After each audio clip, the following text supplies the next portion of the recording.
आज हम पढ़ेंगे अक्षांश और देशांतर, है ना। तो आज हमें पढ़ना है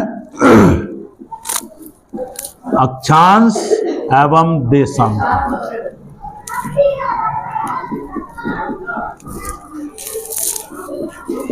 अक्षांश एवं देशांतर क्यों पढ़ते हैं हम अक्षांश और देशांतरों को? तो हम क्यों पढ़ते हैं अक्षांश और देशांतरों को, क्यों आवश्यकता पड़ी? अगर हमें किसी स्थान का निर्धारण करना है, क्या करना है? स्थान का निर्धारण,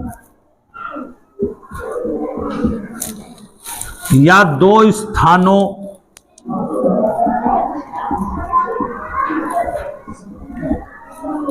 की दूरी हमें ज्ञात करनी है या फिर उसका निर्धारण करना है, ठीक है, या फिर हमें समय का निर्धारण करना है,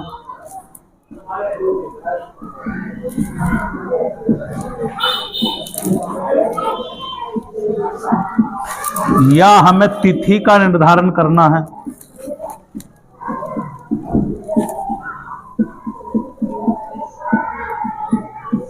ठीक है।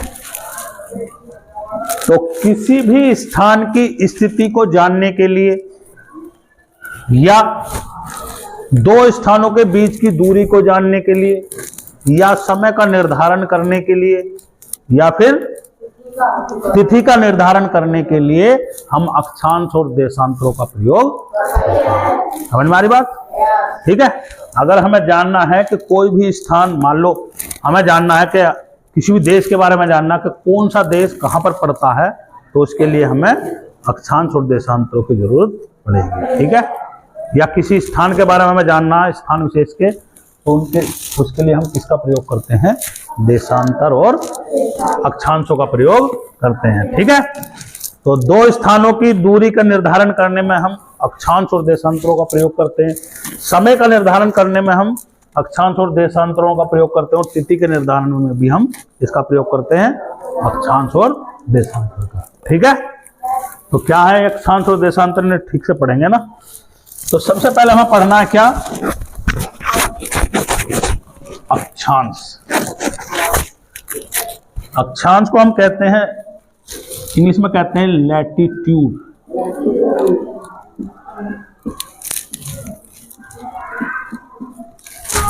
तो अक्षांश का प्रयोग हम क्यों करते हैं? क्यों करते हैं हम अक्षांश का उपयोग? दो स्थानों की दूरी का निर्धारण करने के लिए हम अक्षांशों का प्रयोग करते हैं, ठीक है।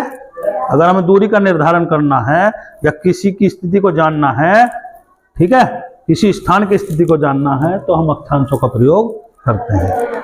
और अक्षांशों का प्रयोग करने से पहले हमें थोड़ा सा कुछ समझना पड़ेगा पृथ्वी के बारे में, ठीक है। पृथ्वी को इंग्लिश में क्या बोलते हैं? अर्थ, ठीक है। तो अर्थ का हमारा आकार कैसा है? कैसा है? भूभाग। हमारी पृथ्वी का जो आकार है वो कैसा है? इंग्लिश में इसको बोलते हैं जियोइड। कैसा आकार है? भूभाग या जियोइड, है ना। क्यों कह रहे हैं हम इसको जियोइड? ये है हमारी पृथ्वी। तो क्या हमारी पृथ्वी पूर्णतः गोल है? पहले क्या कहते थे कि हमारी पृथ्वी गोल है, लेकिन दरअसल वो क्या है? पृथ्वी के अंदर क्या होते हैं? दो ध्रुव होते हैं। कितने ध्रुव होते हैं? दो ध्रुव होते हैं। कितने ध्रुव होते हैं? दो। एक होता है उत्तरी ध्रुव और दूसरा होता है दक्षिणी ध्रुव, ठीक है। अब ध्यान से देखो, हमारी पृथ्वी दो ध्रुव होते हैं। एक उत्तर की दिशा में होता है उत्तरी ध्रुव, इसको हम बोलते हैं उत्तरी ध्रुव, और दक्षिण दिशा में होता है दक्षिणी ध्रुव। ध्रुव का मतलब पोल, है ना।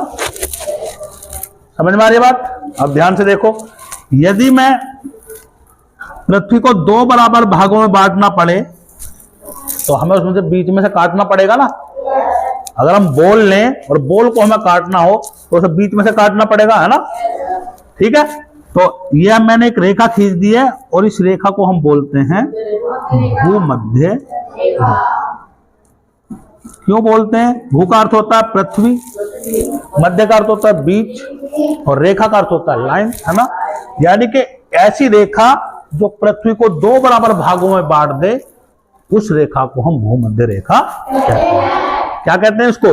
भूमध्य रेखा कहते हैं, या इसको हम बोलते हैं 0 डिग्री अक्षांश रेखा। ठीक है, या इसका एक नाम और है विषुवत रेखा, या इसको हम बोल सकते हैं विषुवत व्रत। आखिर व्रत क्यों बोल रहे हैं? तो पृथ्वी हमारी क्या है? लगभग गोल है और ध्रुवों से कैसी है? पृथ्वी हमारी ध्रुवों से कैसी है? चपटी। और मध्य से जो इसका भूमध्य रेखे भाग है इसका वो कैसा है? उभरा हुआ। ठीक है, इसलिए हम कह सकते हैं कि पृथ्वी हमारी दोनों ध्रुवों से क्या है? चपटी है और मध्य से कैसी है? उभरी हुई। इसका मतलब हमारी पृथ्वी पूर्णतः क्या है? गोल नहीं है ना। समझ में आ रही है बात? तो हमने देख लिया कि यदि हम पृथ्वी को दो बराबर भागों में बांटना चाहें तो यदि हम इसके मध्य में रेखा खींच दें तो क्या होता है? पृथ्वी दो बराबर भागों में बढ़ जाएगी और जो रेखा इस पृथ्वी को दो बराबर भागों में बांटेगी उसको हम भूमध्य रेखा या 0 डिग्री अक्षांश रेखा, या फिर इसका दूसरा नाम है विषुवत रेखा, या फिर हम इसको कह सकते हैं व्रत। अब मुझे बताओ, अगर बॉल हम ले लें तो बॉल कैसी होती है? पृथ्वी के आकार की होती है लगभग, है ना। समझ में आ रही है? अगर मैं उसे बीच में से काटने लगूं तो मुझे वो बिल्कुल सारी तरफ से काटनी पड़ेगी नहीं, तो वो क्या बनाएगी? एक व्रत बना लेगी नहीं। इसलिए हम इसको क्या कहते हैं? व्रत कहते हैं। ठीक है, क्या कहते हैं इसको? व्रत।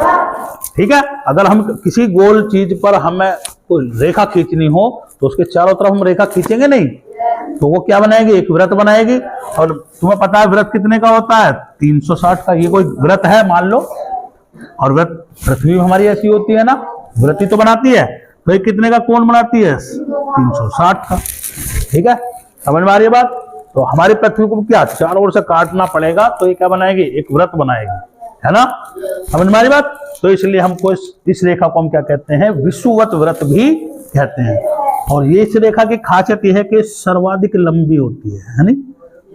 क्या होती है? सर्वाधिक लंबी होती है।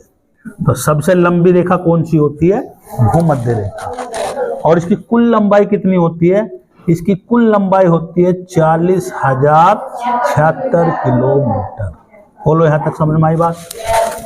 तो भूमध्य रेखा को जान गए आप, है ना। भूमध्य रेखा क्या होती है? जो पृथ्वी को दो बराबर भागों में बांट दे उस रेखा को हम भूमध्य रेखा कहते हैं। और सबसे लंबी रेखा जो पृथ्वी पर खींची गई है, ये सब रेखा क्या है? चाहे अक्षांश रेखाएं हो चाहे देशांतर रेखा हो, पृथ्वी पर कोई ऐसी रेखा नहीं है। ये कहां पे खींची गई है? ग्लोब पर, है ना। तो ये सारी रेखाएं कैसी है? ये सब काल्पनिक हैं। कैसी रेखाएं? काल्पनिक। यानी कि पृथ्वी पर ऐसी कोई भी रेखा नहीं है। ये कहां पर मिलती है हमें? ग्लोब, जो पृथ्वी का प्रति मॉडल है, प्रतिरूप है, उस पर ये रेखा खींची गई है। क्यों खींची गई है वो मैंने बता दिया। किसी भी स्थान को जानने के लिए, समय को जानने के लिए, या फिर तिथि का निर्धारण करने के लिए इन रेखाओं को खींचा गया है, ताकि हम किसी भी स्थान की स्थिति जान सकें और कहाँ पे कितना समय होगा इसको जान सकें, है ना। तो इसलिए ये रेखा, इन रेखाओं का प्रयोग किया गया है। और ये कैसी रेखाएं हैं? काल्पनिक। यानी कि पृथ्वी पर ऐसी कोई भी रेखा नहीं है। ठीक है, तो ग्लोब को समझने के लिए ये रेखाएं खींची गई है। ठीक है, समझ में आ रही बात? तो भूमध्य रेखा क्या करती है? पृथ्वी को दो बराबर भागों में बांट देती है। ठीक है, और एक चीज और देखो, हमें पता है दिशाएं कितनी होती हैं? 4। एक होती है उत्तर, एक होती है दक्षिण, एक होती है पूरब और एक होती है पश्चिम। ठीक है, अगर मैं इसको बराबर दो भागों में बांट दूं पृथ्वी को, जो हमारी भूमध्य रेखा है, भूमध्य रेखा है हमारी, कितने डिग्री है? 0 डिग्री अक्षांश, है ना। इसको हम क्या बोलते हैं? 0 डिग्री अक्षांश रेखा। समझ में आ रही बात? अगर हम इससे उत्तर की ओर चलें और इससे दक्षिण की ओर चलें तो भूमध्य रेखा से जो उत्तर का भाग है इसको हम बोलते हैं उत्तरी गोलार्ध। क्या बोलते हैं इसको? उत्तरी गोलार्ध। और भूमध्य रेखा से दक्षिण का जो पार्ट है इसको हम बोलते हैं दक्षिणी गोलार्ध। क्या बोलते हैं? दक्षिणी गोलार्ध। गोलार्ध का क्या अर्थ है? इसको हेमिस्फीयर बोलते हैं। क्या बोलते हैं? हेमिस्फीयर। और हेमी का अर्थ होता है आधा। क्या अर्थ होता है हेमी का? आधा। और स्फीयर का अर्थ होता है गोला, यानी कि आधा गोला। ठीक है? तो पृथ्वी का आधा भाग क्या कहलाता है? गोलार्ध कहलाता है ना। उत्तर का भाग उत्तरी गोलार्ध और भूमध्य रेखा से दक्षिण का भाग दक्षिणी गोलार्ध कहलाता है। ठीक है? अब ध्यान से देखो, इतनी बात समझ में आई? तो पृथ्वी को 2 बराबर भाग में बांटने वाली रेखा को हम भूमध्य रेखा कहते हैं। और भूमध्य रेखा से उत्तर का भाग उत्तरी गोलार्ध और दक्षिण का भाग दक्षिणी गोलार्ध। दक्षिण का भाग दक्षिणी गोलार्ध। समझ में आ रही? ये हो गया तुम्हारा उत्तरी गोलार्ध और ये हो गया तुम्हारा दक्षिणी गोलार्ध। समझ में आ रही बात? और उत्तरी गोलार्ध में जो पोल है उसको हम बोलते हैं उत्तरी ध्रुव और दक्षिणी गोलार्ध में जो पोल है उसको हम बोलते हैं दक्षिणी। ठीक है? समझ में आ रही है बात? क्लियर हो गई? अब हम एक चीज और देखते हैं कि हमारी जो पृथ्वी है वो 23.5 डिग्री क्या है? झुकी हुई है। यानी कि किस पे झुकी हुई है? अपनी अक्ष पर। ठीक है? किस पे झुकी हुई है? अपनी अक्ष पर। कितनी झुकी हुई है? 23.5। यदि मैं पृथ्वी को 23.5, यदि मैं एक अक्ष खींच दूं इस पर, यहाँ पे एक मैं चित्र बना के तुम्हें बताता हूँ। ये हमारी पृथ्वी हो गई।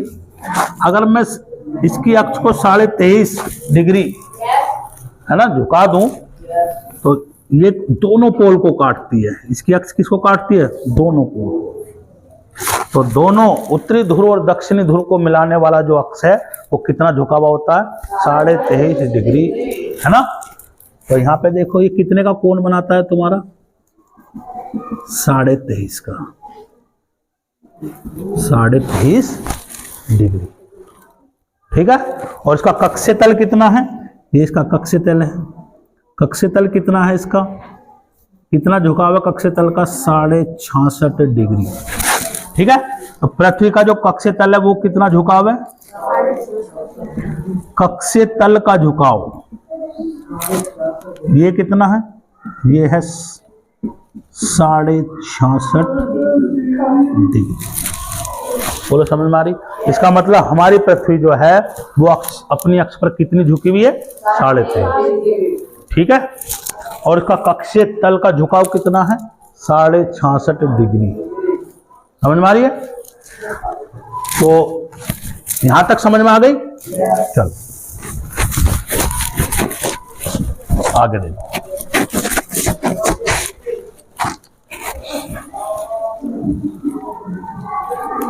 तो हमने ले लिए, ये हमारी पृथ्वी है और ये भूमध्य रेखा जिसको हम बोलते हैं 0 डिग्री अक्षांश रेखा। ठीक है? और ये तुम्हारा उत्तर का पार्ट, ये तुम्हारा दक्षिण का पार्ट। ठीक है? अब यहां पे देखना, इधर देखो ध्यान से। तो भूमध्य रेखा से यदि हम एक एक अंश का कोण बनाएं, कितने का? एक एक अंश के क्रम में क्या बनाएं? कोणीय दूरी लें। यहां पे देखो ध्यान से, एक एक अंश की कोणीय दूरी लें तो ये रेखा क्या होंगी, इसके समांतर, है ना। तो एक एक अंश का कोण बनाएंगी और क्या हो जाएंगे, इसके समांतर। समझ में आ रही बात। तो भूमध्य रेखा के समांतर जो रेखाएं खींची जाती हैं उसको हम क्या बोलते हैं, अक्षांश रेखा कहते हैं। समझ में आ रही बात। तो भूमध्य रेखा के समांतर खींची गई कोणीय दूरी को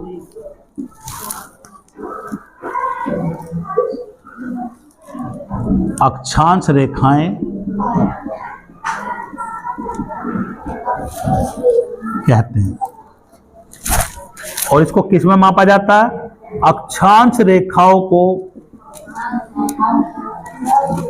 डिग्री में मापते हैं। क्या में मापते हैं, डिग्री में।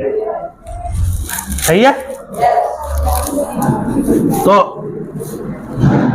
प्रत्येक रेखा क्या होगी, 1 डिग्री का कोण बनाते हुए आगे बढ़ेंगी, है ना, इस तरीके से 1 डिग्री, 2 डिग्री, 3 डिग्री, 4 डिग्री। ठीक है।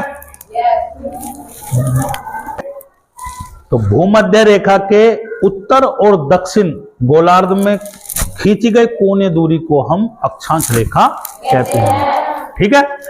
तो अगर हम प्रत्येक डिग्री पर यानी कि 1, 2, 3, 4 इस तरीके से हम इसके समांतर रेखा खींचे तो टोटल रेखा कितनी होगी, ये कितने का कोण बना रही है, 90 का।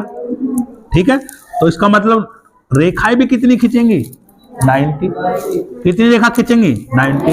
यानी कि उत्तरी गोलार्ध में अक्षांशों की संख्या कितनी होगी, संख्या कितनी होगी, 90। ठीक है। यानी कि हर अंश पर या डिग्री पर कितनी रेखा होगी, 1। ठीक है। इसी प्रकार यदि हम दक्षिण गोलार्ध में चलें तो दक्षिणी गोलार्ध में कितने कोण बनेगा, 90 का, है ना। तो यानी कि इसमें भी कितनी होंगी, यानी कि दक्षिणी गोलार्ध में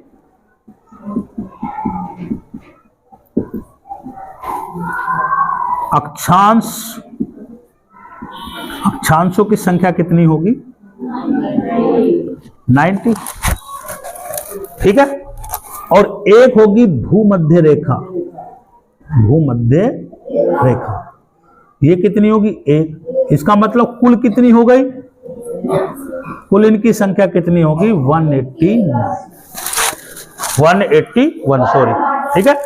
तो कुल संख्या कितनी हो गई, 181। लेकिन जैसे हम 90 डिग्री पर चलेंगे, 90 डिग्री, ये क्या है, 90 डिग्री उत्तरी अक्षांश, और ये क्या है, 90 डिग्री दक्षिणी अक्षांश। ये दोनों क्या होंगी, ये दोनों शून्य मात्र होंगी। कितनी होंगी, इनको क्या मान लिया जाएगा, शून्य। ये क्या मान लिया जाएगा, शून्य। यानी कि इनकी गणना जो है अक्षांश रेखाओं में नहीं की जाएगी। ठीक है। समझ में आ रही बात। तो ध्यान से देखो। तो 90 डिग्री उत्तरी अक्षांश तथा 90 डिग्री दक्षिणी अक्षांश रेखाओं को या रेखाओं की गणना अक्षांश रेखाओं में नहीं की जाती है। ठीक है। समझ में आ रही बात। तो 90 डिग्री उत्तरी अक्षांश और 90 डिग्री दक्षिणी अक्षांश जो रेखाएं हैं ये केवल क्या है, बिंदु मात्र हैं। ठीक है। बिंदु मात्र होने के कारण इनकी जो गणना है वो अक्षांश रेखाओं में नहीं की जाती है। ये क्या है, क्यों नहीं की जाती, क्योंकि ये क्या है, क्योंकि इन्हें बिंदु मान लिया गया है। ये केवल बिंदु मात्र है। समझ में आ रही बात? तो इसका मतलब कुल अक्षांश रेखाएं कितनी हो गई? कुल अक्षांश रेखाएं कितनी हो गई? 181 और -2, तो टोटल कितनी हो गई? 179। ठीक है, तो अब ध्यान रखोगे कि अक्षांश रेखाओं की कुल संख्या कितनी है?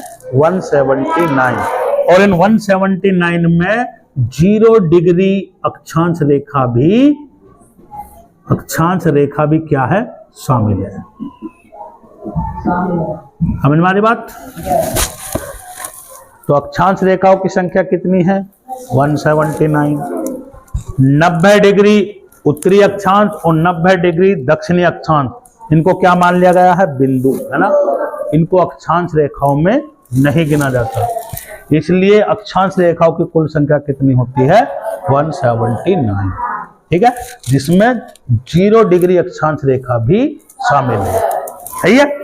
अब कुछ महत्वपूर्ण अक्षांश रेखाएं देखते हैं।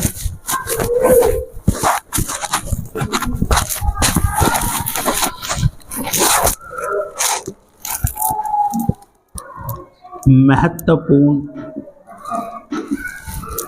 अक्षांश रेखाएं,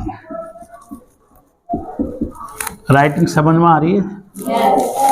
ठीक है, तो एक मैं यहां पे पृथ्वी का प्रतिरूप बना देता हूं ना।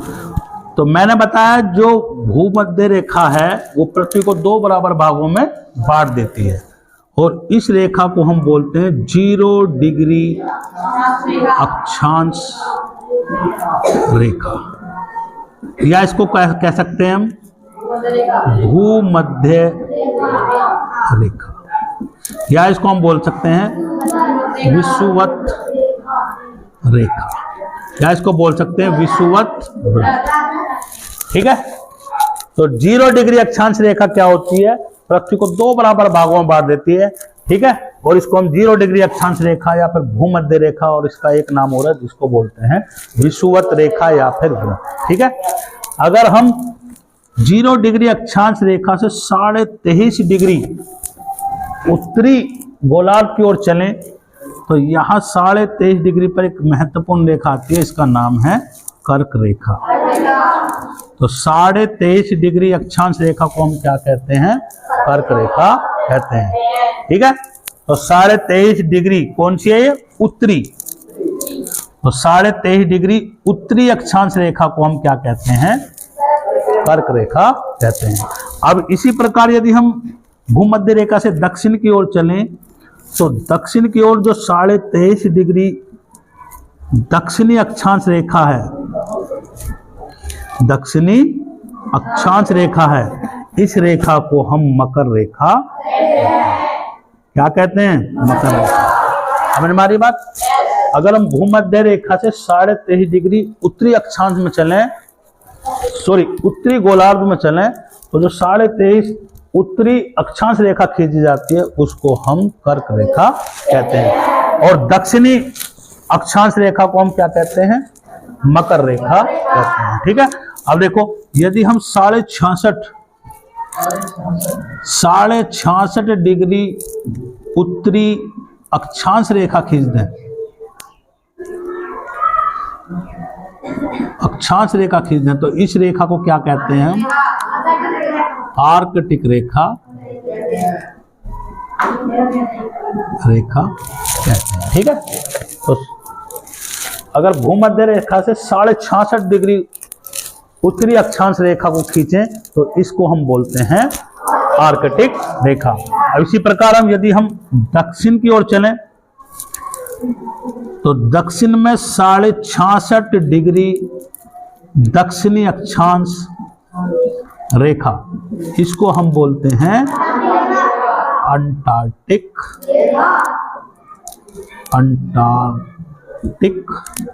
रेखा। ठीक है, समझ में आ रही बात? तो यदि भूमध्य रेखा से हम 90 डिग्री पर चलें तो 90 डिग्री अक्षांश रेखा को हम क्या कहते हैं? उत्तरी ध्रुव। ठीक है, 90 डिग्री उत्तरी अक्षांश रेखा को हम क्या कहते हैं? उत्तरी ध्रुव। और 90 डिग्री यदि हम दक्षिण में चलें तो 90 डिग्री दक्षिणी अक्षांश रेखा, हालांकि एक बिंदु है ना, यहां पे तुम रेखा ना लिख के बिंदु लिख सकते हो, बिंदु है ना। तो 90 डिग्री दक्षिणी अक्षांश बिंदु को हम क्या बोलते हैं? दक्षिणी ध्रुव। बोलो समझ में आई? ठीक है। तो 0 डिग्री अक्षांश रेखा को हम क्या कहते हैं? भूमध्य रेखा, या फिर इसको कह सकते हैं 0 डिग्री अक्षांश रेखा, या इसको हम कह सकते हैं विषुवत वृत्त। ठीक है। अगर हम 0 डिग्री से 23.5 उत्तरी अक्षांश रेखा को देखें तो इसको हम बोलते हैं कर्क रेखा। ठीक है। और इसी प्रकार दक्षिण में चलें तो दक्षिण में 23.5 दक्षिणी अक्षांश रेखा को हम क्या कहते हैं? मकर रेखा कहते हैं। इसी प्रकार हम यदि भूमध्य रेखा से 66.5 डिग्री अक्षांश उत्तर की ओर देखें तो जो 66.5 डिग्री उत्तरी अक्षांश रेखा है जिसको हम आर्कटिक रेखा कहते हैं। और यदि दक्षिण में हम जाए 66.5 दक्षिणी अक्षांश रेखा पर तो इसको हम बोलते हैं आर्कटिक रेखा, सॉरी अंटार्कटिक रेखा ना। और 90 डिग्री उत्तरी अक्षांश रेखा को हम क्या बोलते हैं? उत्तरी ध्रुव। और 90 डिग्री दक्षिणी अक्षांश रेखा को हम क्या कहते हैं? दक्षिण ध्रुव। ठीक है, समझ में आ गई बात? तो 0 डिग्री उत्तरी अक्षांश रेखा, इसको हम किस नाम से जानते हैं? भूमध्य रेखा, या फिर विषुवत रेखा, या विषुवत वृत्त भी बोल सकते हो। ठीक है। 23.5 डिग्री उत्तरी अक्षांश रेखा, इसको क्या कहते हैं? कर्क रेखा।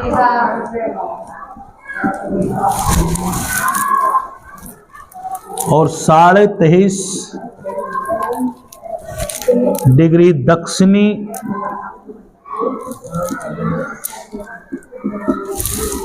अक्षांश रेखा को हम क्या कहते हैं? मकर रेखा। ठीक है। और 66.5 डिग्री उत्तरी अक्षांश रेखा को हम किस नाम से जानते हैं? इसको हम बोलते हैं आर्कटिक। और 66.5 डिग्री दक्षिणी अक्षांश रेखा को हम क्या कहते हैं? अंटार्कटिक रेखा। बोलो समझ में आ रही है बात? और 90 डिग्री उत्तरी अक्षांश, इसको हम बिंदु भी बोल सकते हैं, इसको हम बोलते हैं उत्तरी ध्रुव। और 90 डिग्री दक्षिणी जो अक्षांश बिंदु है इसको हम बोलते हैं दक्षिणी ध्रुव। बोलो यहां तक समझ में आई? ठीक है। 0 डिग्री को हम क्या बोलते हैं? भूमध्य रेखा। क्या बोल सकते हैं? विषुवत रेखा। 23.5 उत्तरी अक्षांश रेखा को हम क्या कहते हैं? क्या बोलते हैं? कर्क रेखा। और 23.5 दक्षिणी अक्षांश रेखा को क्या बोलते हैं? और 66.5 डिग्री उत्तरी अक्षांश रेखा को क्या कहते हैं? और 66.5 दक्षिणी अक्षांश रेखा को, और 90 डिग्री उत्तरी अक्षांश बिंदु को उत्तरी ध्रुव, और 90 डिग्री दक्षिणी अक्षांश बिंदु को हम दक्षिणी ध्रुव कहते हैं। यहां तक समझ में आ गई बात? चलो आगे देखते हैं। तो ये थी हमारी महत्वपूर्ण अक्षांश रेखाएं। तो अक्षांश रेखाएं क्या होती हैं? भूमध्य रेखा के समांतर खींची जाने वाली रेखाओं को अक्षांश रेखाएं कहते हैं। इनकी संख्या कितनी बताई मैंने? 179। यानी कि इसमें 90 डिग्री उत्तरी अक्षांश और 90 डिग्री दक्षिणी अक्षांश शामिल नहीं है। उनको क्या मान लिया गया है? मात्र एक बिंदु, है ना? समझ में आ रही है बात? अब यहाँ पे देखो, दो अक्षांश रेखाओं के बीच की दूरी को हम क्या कहते हैं? इसको हम कहते हैं कटिबंध। क्या बोलते हैं भाई? कटिबंध, या इसको बोलते हैं बेल्ट। बोलो, समझ में आ रही है? तो दो अक्षांश रेखाओं को के बीच की दूरी को हम क्या कहते हैं? कटिबंध या बेल्ट कहते हैं। और दो अक्षांश रेखाओं के बीच की दूरी, यानी इन दो अक्षांश रेखाओं के बीच की दूरी कितनी होती है? लगभग 111 किलोमीटर।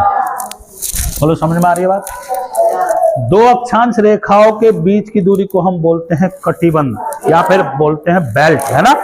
और दो अक्षांश रेखाओं के बीच की दूरी कितनी होती है? 111 किलोमीटर। बोलो, समझ में आ रही है? अब देखो ध्यान से, तो दो अक्षांश रेखाओं के बीच की दूरी को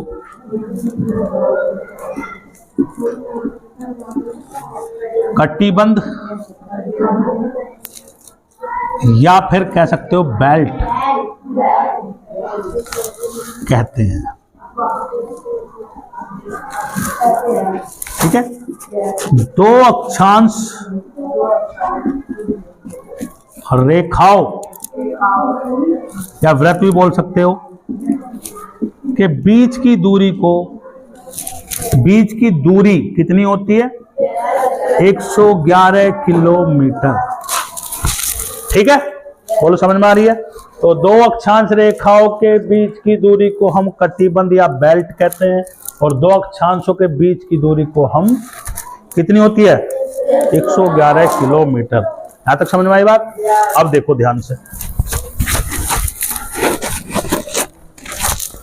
अगर यहां पे मैं सूर्य यहां पे ले लूं तो हम क्या देखते हैं कि सूर्य का जो प्रकाश है वो भूमध्य रेखाओं पर क्या होता है? पूरे वर्ष समान रहता है। तो इसका मतलब यहां पर ताप क्या होना चाहिए? ज्यादा। तो भूमध्य रेखा पर ताप क्या होता है? ज्यादा। क्या होता है? अधिक होता है। कैसा होता है? अधिक। ठीक है? समझ में आ रही है बात? और तुम ध्रुवों पर देखते हो कि ध्रुवों पर जो ताप होता है, जो सूर्य का प्रकाश होता है, वो कैसा पड़ता है? तिरछा पड़ता है ना? तो इसका मतलब यहाँ पे प्रकाश कम पहुंचता है। समझ में आ रही बात?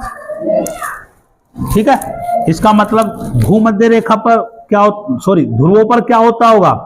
ध्रुवों पर तापमान होता है कम। समझ में आ रही? तो भूमध्य रेखा पर तापमान क्या होता है? अधिक। और ध्रुवों पर जो तापमान है वो क्या होता है? कम। ठीक है? तो ध्यान से देखो, यदि हम भूमध्य रेखा से ध्रुवों की ओर चलते हैं तो तापमान में क्या आती है? तापमान में क्या आती है? कमी। ठीक है भाई? अगर हम भूमध्य रेखा से ध्रुवों की ओर चलेंगे तो तापमान में क्या होगी? कमी। ठीक है?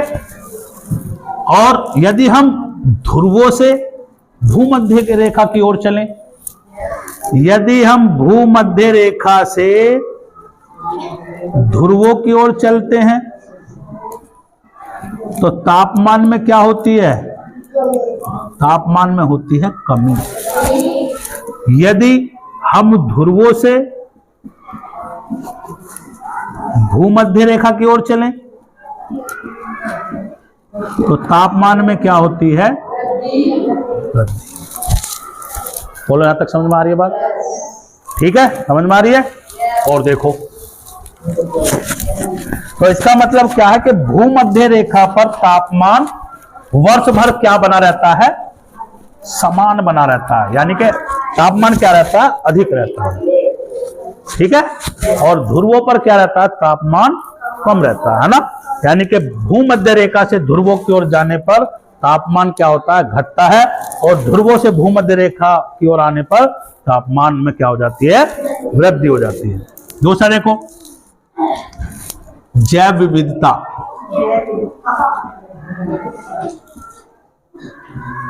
विविधता। जैव विविधता पर क्या अंतर पड़ता है? तो ये हमारी होगी पृथ्वी और ये हमारी हो गई क्या? भूमध्य रेखा। तो इसके आसपास तुम देखते होंगे जैव विविधता क्या मिलती है? अधिक मिलती है। और जैसे हम ध्रुवों की ओर जाएंगे तो जैव विविधता की क्या होती चली जाएगी? कमी होती चली जाएगी। ठीक है, समझ में आ रही है बात? तो इसका मतलब क्या है? भूमध्य रेखा से ध्रुवों की ओर जाने पर, ध्रुवों की ओर यदि हम जाएंगे तो जैव विविधता में क्या होगी? जैव विविधता में क्या हो जाएगी? कमी होगी। समझ में आ रही है बात? भूमध्य रेखा से ध्रुवों की ओर जाने पर जैव विविधता में क्या हो जाती है? कमी। यदि हम ध्रुवों से भूमध्य रेखा की ओर आए, ध्रुवों से भूमध्य रेखा की ओर, तो इसका उल्टा हो जाएगा। तो क्या हो जाएगी? जैव विविधता में क्या हो जाएगी? विविधता में क्या हो जाएगी? वृद्धि। समझ में आ रही है बात? और देखो, भूमध्य रेखा क्या है? सर्वाधिक लंबी रेखा है। सर्वाधिक लंबी रेखा कौन सी है? भूमध्य रेखा। कितनी है इसकी लंबाई? 40,076 किलोमीटर। कितनी है? 40,076 किलोमीटर। और जैसे हम भूमध्य रेखा से ध्रुवों की ओर चलेंगे तो अक्षांश रेखाओं की लंबाई में क्या हो जाती है? कमी। कितनी कमी होती है वो भी देखेंगे ना। तो ये देख लेते हैं कि भूमध्य रेखा से ध्रुवों की ओर जाने पर अक्षांश रेखाओं की लंबाई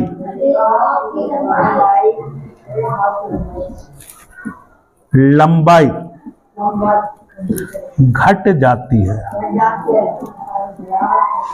ठीक है, अगर हम भूमध्य रेखा से ध्रुवों की ओर चलेंगे तो अक्षांश रेखाओं की लंबाई क्या हो जाएगी? घट जाएगी।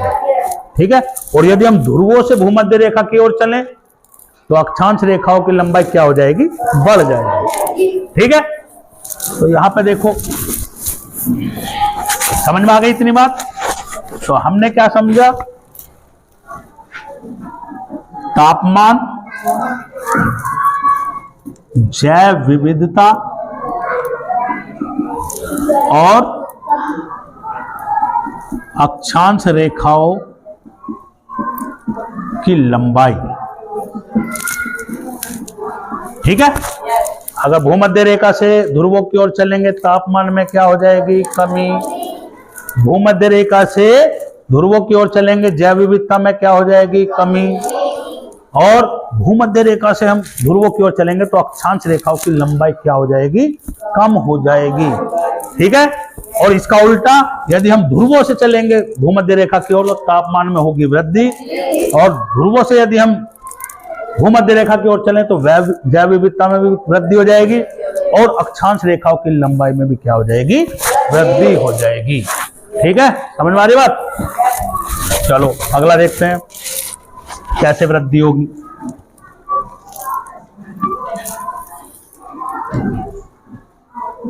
यह है हमारी भूमध्य रेखा। इसकी कुल लंबाई कितनी है? कुल लंबाई है इसकी 40,076 किलोमीटर।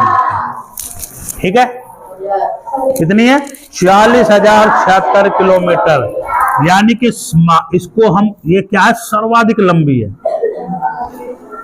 सर्वाधिक लंबी। इसलिए इसको हम क्या कहते हैं? इसलिए इसे महान व्रत कहा जाता है। सब ठीक है?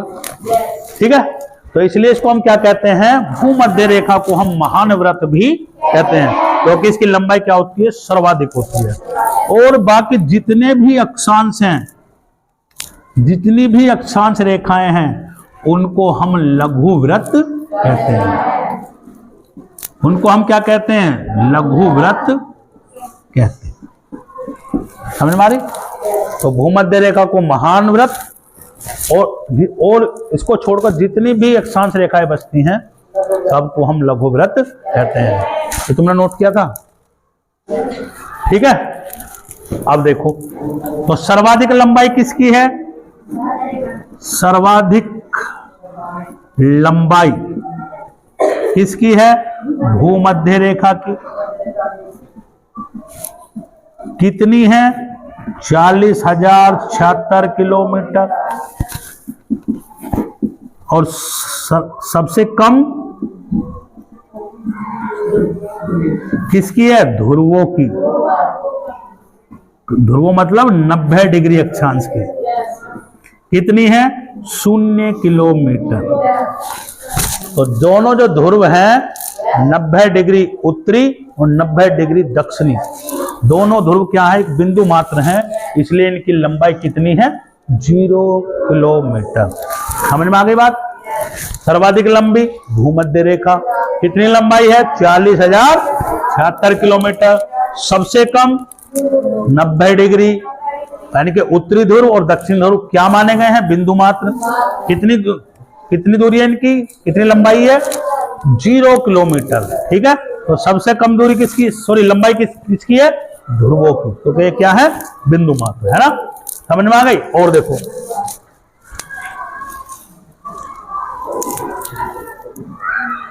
यदि भूमध्य रेखा से मैं 60 डिग्री अक्षांश रेखा खींची, कितनी? 60 डिग्री। 60 डिग्री उत्तरी अक्षांश रेखा और दक्षिण में 60 डिग्री दक्षिणी अक्षांश रेखा, इन दोनों की लंबाई कितनी होगी? इनकी लंबाई होगी कितनी? भूमध्य रेखा की आधी। ठीक है। तो उत्तरी व दक्षिणी 60 डिग्री उत्तरी अक्षांश रेखा और 60 डिग्री दक्षिणी अक्षांश रेखा की कुल लंबाई कितनी होगी? भूमध्य रेखा की आधी। तो कितनी होगी? देखो, तो भूमध्य रेखा की लंबाई कितनी है? 40,076 किलोमीटर। तो इसकी आधी कितनी होगी? 20,038 किलोमीटर। यानी कि 60 डिग्री उत्तरी अक्षांश और 60 डिग्री दक्षिणी अक्षांश रेखाओं की लंबाई कितनी होगी? भूमध्य रेखा की आधी। और भूमध्य रेखा की लंबाई कितनी? 40,076 किलोमीटर। तो 60 डिग्री अक्षांश रेखा की लंबाई कितनी होगी? 20,038 किलोमीटर। बोलो, समझ में आई ये बात? दूसरी देखो, यदि भूमध्य रेखा से 75 डिग्री उत्तरी अक्षांश, 75 डिग्री उत्तरी अक्षांश और दक्षिण में 75 डिग्री दक्षिणी अक्षांश रेखाओं की लंबाई कितनी होगी? भूमध्य रेखा की लंबाई की कितनी होगी? 1/4। बोलो, समझ में आ रही है? यानी कि 75 डिग्री उत्तरी अक्षांश रेखा और 75 डिग्री दक्षिणी अक्षांश रेखाओं की लंबाई कितनी होगी? भूमध्य रेखा की 1/4। और हमें पता है भूमध्य रेखा की लंबाई कितनी है? 40,076 किलोमीटर। तो इसकी 4 से डिवाइड कर दो तो जीत कितनी आएगी? 100 और 4 और 4 चौक 16 किलोमीटर। इतनी आएगी ना? नहीं, ये हो गया तुम्हारा 4 36 हो गया। 9 चौक 36 हो गया ना, 9 चौक 36 है, 18 आएगी। अरे नहीं, 4 एकम 4 और यहाँ बचा 3, 9 चौक 36 कितनी आएगी भाई? तो कितनी हो गई?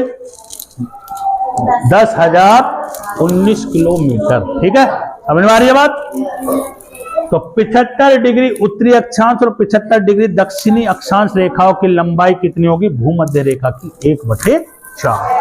ठीक है, इसी प्रकार देखते हैं, यदि मैं उत्तर की ओर 80 डिग्री अक्षांश, 80 डिग्री उत्तरी अक्षांश रेखा और दक्षिण में 80 डिग्री दक्षिणी अक्षांश रेखा खींचूं तो इनकी लंबाई, कुल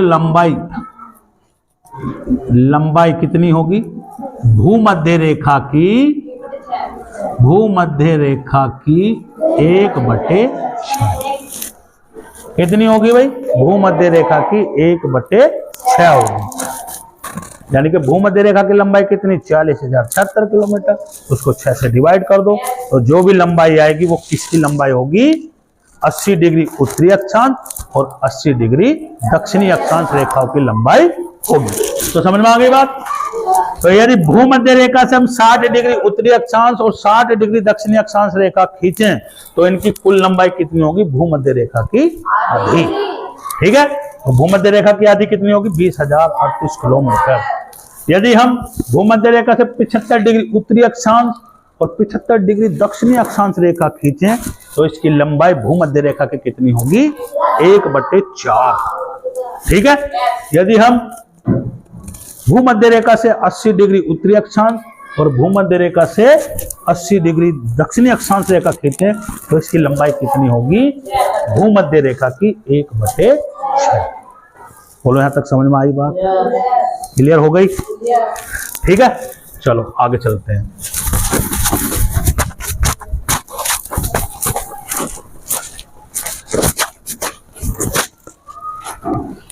आगे देखते हैं भाई,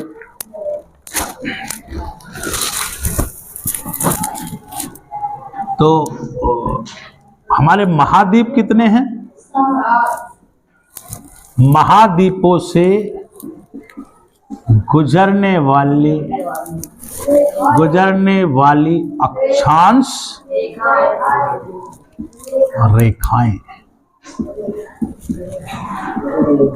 ये हमें समझना है।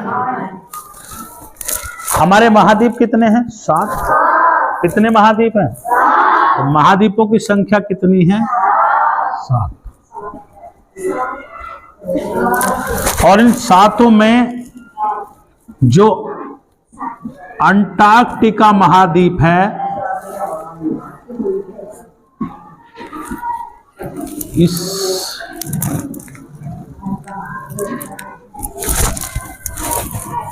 ठीक है, इसके बारे में हम जानेंगे क्या है ना।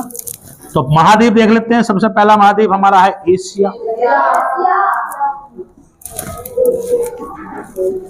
जो हमने महत्वपूर्ण रेखा पढ़ी, कर्क रेखा, मकर रेखा, आर्कटिक रेखा और अंटार्कटिक रेखा।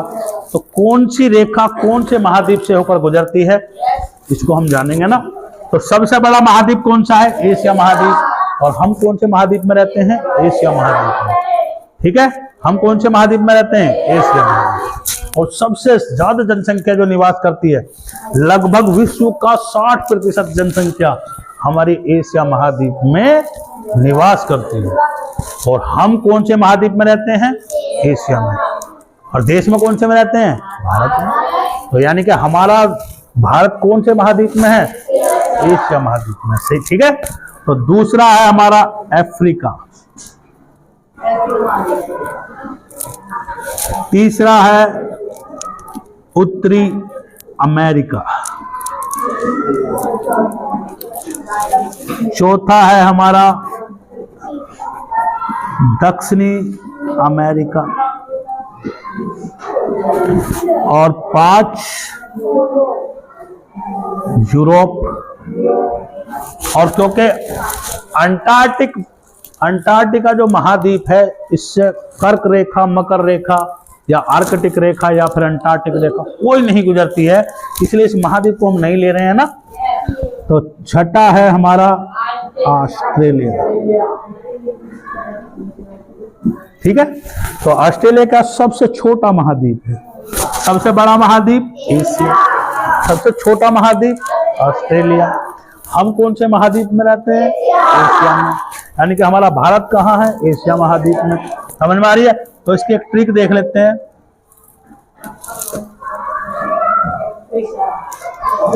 ट्रिक से पढ़ेंगे।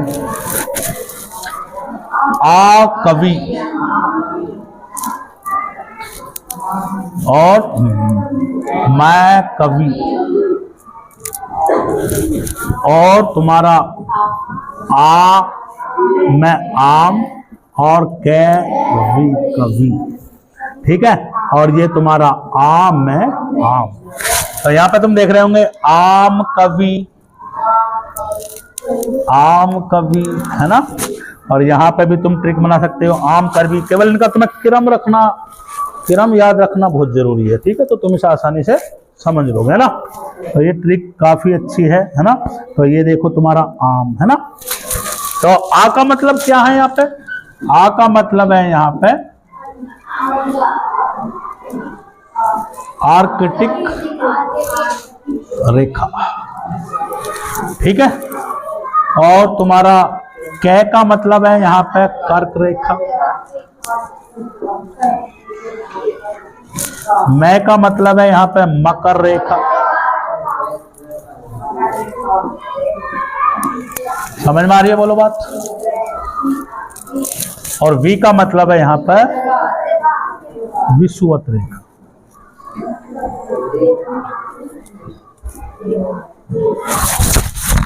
विषुवत रेखा। ठीक है, अब यहां पे तुम देख सकते हो आसानी से कि एशिया महाद्वीप से होकर गुजरने वाली जो रेखा कौन सी? आ का मतलब है कौन सी है? आ का मतलब है आर्कटिक, और कै का मतलब है कर्क रेखा, और वी का मतलब है विषुवत रेखा। यहां तक समझ में आई बात? इसका मतलब एशिया महाद्वीप से गुजरने वाली 3 रेखाएं हैं। एक का नाम है आर्कटिक रेखा, कर्क रेखा और विषुवत रेखा। ठीक है, यहाँ पे देखो अफ्रीका महाद्वीप से मैं से है मकर रेखा और कर्क रेखा और तुम्हारा विषुवत।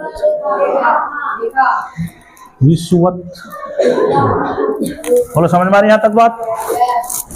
यहां पे केवल आर्कटिक हट गई है और यहाँ पे मकर आ गई है ना।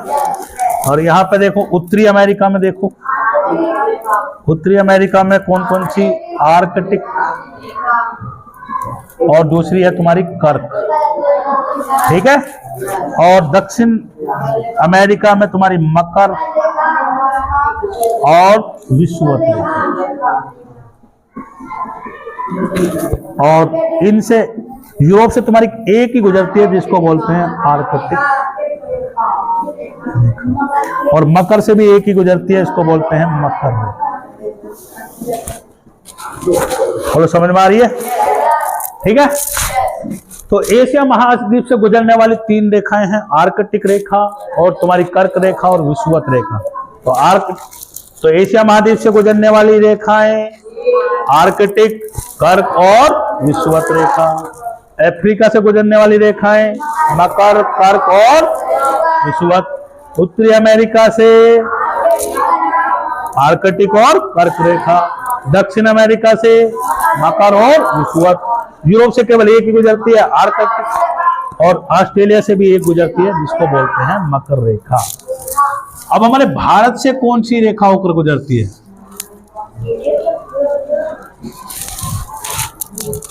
कौन सी रेखा होकर गुजरती है? हमारे भारत से रेखा होकर गुजरती है कौन सी? कर्क रेखा। तो कर्क रेखा हमारे भारत के मध्य से होकर गुजरती है। समझ में आ रही है बात? ठीक है, तो आज के लिए तुम्हारा इतना ही काफी, और कल हम पढ़ेंगे तुम्हारा देशांतर। ठीक है, ठीक है। तो एक बार उसको रिपीट मार लेते हैं ना। तो अगर हम पृथ्वी को दो बराबर भागों में बांट दें, तो ऐसी रेखा जो पृथ्वी को दो बराबर भागों में बांट देती है उसको हम भूमध्य रेखा कहते हैं। या भूमध्य रेखा का दूसरा नाम है 0 डिग्री अक्षांश रेखा, या उसको बोलते हैं विषुवत व्रत या फिर विषुवत रेखा। और सबसे बड़ा व्रत कौन सा है हमारा? भूमध्य रेखा, इसलिए इसको हम महान व्रत भी कहते हैं। ठीक है, इसकी लंबाई कितनी है? 40,077 किलोमीटर, यानी कि सर्वाधिक लंबाई कौन सी रेखा की है? भूमध्य रेखा की। ठीक है, और भूमध्य रेखा के समांतर जितनी भी रेखाएं खींची गई हैं उन सबको हम अक्षांश रेखाएं कहते हैं। और अक्षांश रेखाओं की संख्या कितनी है? 179। और 179 क्यों है? क्योंकि इसमें उत्तरी ध्रुव और दक्षिणी ध्रुव को क्या मान लिया गया है? बिंदु। इनको अक्षांश रेखाओं में इनकी गणना नहीं की जाती। ठीक है, इसलिए अक्षांश रेखाओं की संख्या कितनी है? 179। ठीक है, इसमें 0 डिग्री अक्षांश रेखा भी शामिल है। ठीक है, समझ में आ रही है बात? क्लियर? और दो अक्षांश रेखाओं के बीच की जो दूरी है उसको हम क्या बोलते हैं? कटिबंध, या फिर उसको बेल्ट भी कहते हैं, है ना। और दो अक्षांश रेखाओं के बीच की दूरी कितनी है? 111 किलोमीटर। कितनी है? 111 किलोमीटर। समझ में आ रही है यहां तक बात? क्लियर हो गई? ठीक है, यदि हम भूमध्य रेखा से 23.5 चलें उत्तरी अक्षांश रेखा, तो उसको हम क्या बोलते हैं? कर्क रेखा। और दक्षिण में चलें 23.5, तो दक्षिणी अक्षांश रेखा को हम 23.5 को क्या बोलते हैं? मकर रेखा। ठीक है, और ऐसी हम यदि हम 66.5 उत्तरी अक्षांश रेखा की बात करें तो उसे क्या बोलते हैं? आर्कटिक रेखा। और 66.5 दक्षिणी अक्षांश रेखा को क्या बोलते हैं? अंटार्कटिक रेखा। और 90 डिग्री उत्तरी अक्षांश रेखा या फिर बिंदु बोल दो, उसको क्या बोलते हैं? उत्तरी ध्रुव। और 90 डिग्री दक्षिणी अक्षांश रेखा या फिर बिंदु को हम क्या बोलते हैं? दक्षिण ध्रुव। ठीक है, और यदि हम भूमध्य रेखा से 60 डिग्री अक्षांश रेखा की बात करें तो वो उसकी लंबाई कितनी होती है? कितनी होती है? भूमध्य रेखा की आधी, चाहे उत्तरी अक्षांश रेखा हो 60 डिग्री, चाहे दक्षिणी अक्षांश रेखा। और यदि हम 75 डिग्री उत्तरी और दक्षिणी अक्षांश रेखा की बात करें तो वो कितनी होती है? भूमध्य रेखा की 1/4। और यदि 80 डिग्री उत्तरी और दक्षिणी अक्षांश रेखा की बात करें तो उसकी कितनी होती है लंबाई? उसकी लंबाई होती है भूमध्य रेखा की 1/6। ठीक है, और 90 डिग्री अक्षांश रेखा जो बिंदु है उसकी कितनी लंबाई होती है? 0 किलोमीटर। ठीक है, तो भूमध्य रेखा को हम क्या बोलते हैं? महान व्रत। और जो बाकी सभी अक्षांश रेखाएं उनको हम क्या बोलते हैं? लघु व्रत। ठीक है, समझ में आ गई बात? तो आज के लिए इतना ही काफी। कल हम पढ़ेंगे देशांतर रेखाएं। ठीक है।